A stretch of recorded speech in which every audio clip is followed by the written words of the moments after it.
What are expectations for Oregon football over the next 5 seasons? Title or bust? Deep college football playoff runs? Compete for the Big Ten? Or just make it fun? Just make it fun, yeah. Vote and vote hard on X at 1080 The Fan. There's like some old guy that's saying just make it fun, but that old guy is not Phil Knight. There's only one answer to this. Title or bust? Title or bust. Is that where we're at now? That's where we're at, yeah. Gotta win. Well, you're putting together top 2 or 3 recruiting classes. You've got supposedly this coach now that people are talking about as if he's like the greatest thing since sliced bread. Yeah, Kirby Smart name checking you in drops there. You have better odds to win the title than Alabama. Yeah. Do they it's really? weird. Yes. What are their odds to win it They're this the year? third best odds Third best, behind so it's Georgia and Ohio State. What is it? What's the number? I think it's let me check. I don't remember. Is it +6 maybe, +8? I thought it was like +850, but I'll double check. I think we were talking about this. I think it's about the same as like the 49ers or like the Baltimore Ravens in the NFL. I mean, that's where you're at. So Wow. when you're getting put in that sort of odds company, like if you ask the Niners or the Ravens, like over the next 5 years, Super Bowl or bust, you've reached that point. And when you recruit like this, you know, and this has been true for the last couple seasons, you just haven't beat the team. There's really only 1 or 2 games on your schedule that you should really scare you. And it's a little different now that you're in the Big Ten. But when you look at Oregon's schedule, the only teams that athletically should really scare you, and that means like basically as long as you show up and play your game, you're winning 10 games. To a man, you should be better than everyone you play, except for 2 games. Except for Michigan and except for Ohio State. They have the 4th best odds now. Texas just snuck ahead of Whoa. them, +800. So 8-1 odds for the Ducks to Okay, title. get this. So the Ducks right now are +800 to win the college football playoff. Yes. You can get Xander Schauffele +1,000 to win the Open right now. Yeah. After 2 rounds, he's 6 shots back. But I mean, which would you? I'm like, I don't know. Maybe this is why I like golf betting. Is some of these odds are You got good odds. well, they're long. Yeah. It's like that's not a bad bet. Well, Plus no, 1,000. But Oregon to win the title +850. I don't like that number. That's not a. I'm gonna pull this up because I don't like them as a favorite. I like them as I don't a. think anyone wants to be the favorite.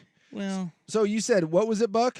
+800. +850. No, it's just 800 now. 800. Got So even shorter. you are somewhere right now in just to put that in perspective with the NFL, you are between the Niners and the Ravens.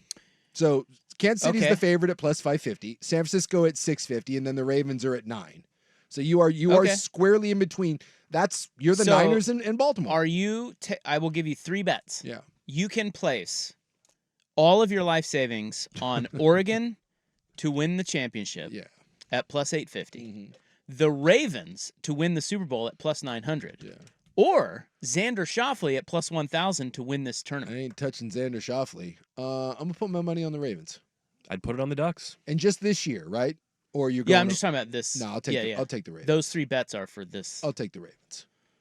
All right. I mean, look, See, I'm betting on Schauffele in that instance. are you? Yeah, I mean they're all long shots. Yeah. But there's just less that he has to do that. Did you already lay Shoffley? I always take Schauffele. No, I meant like, did you bet him live? No, I haven't bet him live. I bet him Oh, pre-tournament. because his odds were better before the tournament. Yeah. See, this is where I go with golf. Anytime you're betting in golf, like you're betting wrong. You just are. Yeah. Golf is the ultimate nut cruncher, which is why those odds are always so funky. You want to talk about things that can happen. I mean, my God, you had a gust from the wind. And by the way, you can't even control your own fate. They were getting smoked out there today. Oh, God, they had 30 to 45 mile an hour wind gusts. I mean, some of that stuff is downright silly. Do you see that par 5 that everyone's struggling with is on pace to be the worst scoring par 5 in the last 20 years of majors? Really? Yeah. What hole? 16? Not 16. No, I'll They're pull it even up. on It was I think it's on the front.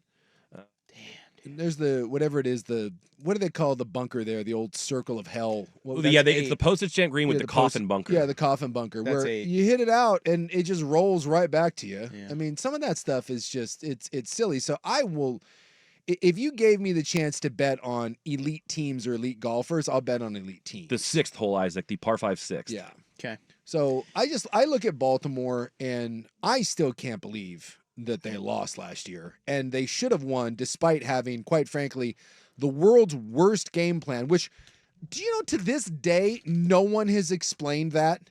There's not one person on that staff that has come out and give a reasonable explanation for that game plan. Blows my mind. And they still almost won. Who is the OC? Todd Monken, right? Monken, Yeah. that's right. Or From is it Georgia. Jeff Monken? Yeah. Jeff or Todd? I don't remember. I thought it was Todd. One of them is the Army coach, and the other one, there you got your Munkins.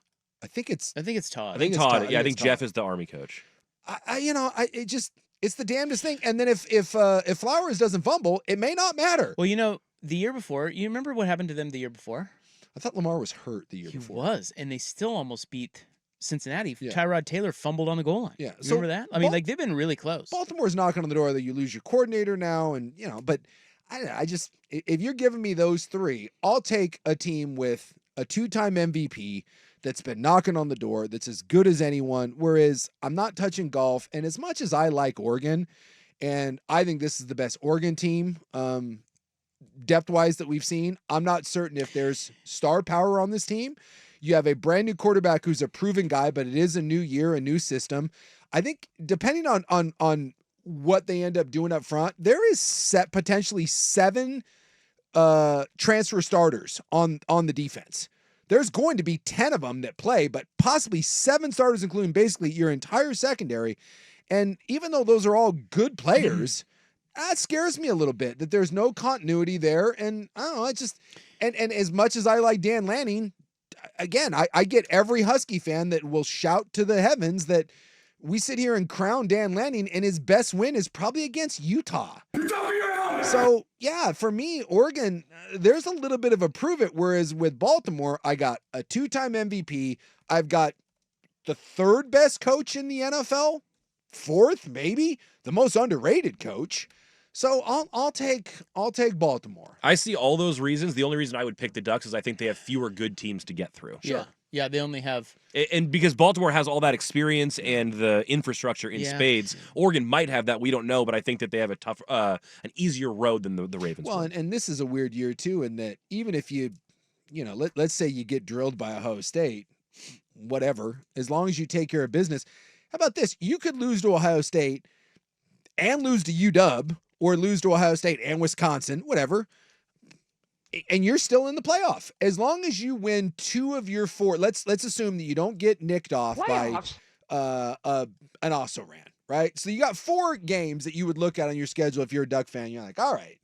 One of them, obviously, Ohio State, and that's at home. The other one, Michigan on the road. You got Camp Randall on the road, and then I think you got UW at home, if I'm not mistaken. And UW, by the way, ain't supposed to be that good this year, but it's UW. It's a rivalry game. I think Fish is a good coach, so I'll throw that one in there as just kind of like, yeah, there. You got 4 of those. You win 2 of those, just 2, and you've got a really, really good chance. With as high as you're ranked, as long as those losses aren't just drubbings, like where you get embarrassed, dude, you're gonna be one of the top 12 teams in the country. So then you just have to have it rolling by the end of the season. Yeah. Well, but then you have to win 4. Then you got to win. Right? Yes. Don't you have to win 4 to win it all? Unless you're one of the top Unless you're 4 one and of you get the a top bye. 4, you get a bye. So Oregon would have to, to win. Dude, that's a lot. It is a lot. That is tough. Yes, it is, which is, again, why I said, well, but Baltimore would still, you got to win the same. Okay, here's the thing. Would you rather have Oregon? Okay, so you have Oregon's team the way it is, like they're loaded with talent, best talent they've ever had. Would you rather have the prior format where you can slip up less in the regular season, and if you get into the Final Four, then you only have to win 2 games?